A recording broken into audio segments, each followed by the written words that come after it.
Signal সাধারণ সময়ে এই সিগন্যালে দীর্ঘ যানজটে পড়তে হয়। তবে ঈদের দিন সড়কের এই অংশ সহজেই পার হচ্ছে সব ধরনের যানবাহন।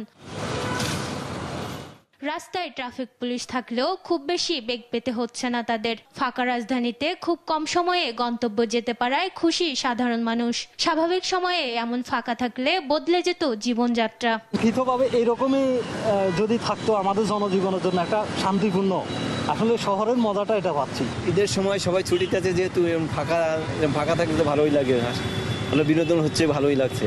তবে ফাঁকা ঢাকায় কিছুটা ভোগান্তিও আছে সাধারণ মানুষের। গণপরিবহন ও রিক্সা কম থাকায় বাড়তি ভাড়া গুনতে হচ্ছে। যদিও ফাঁকা রাজধানীর এ সময়টা উপভোগ করেন নগরবাসী। সিএনজি পাচ্ছি না, পেলেও সে ডাবল টাকা থেকে আরো বেশি ভাড়া যাচ্ছে।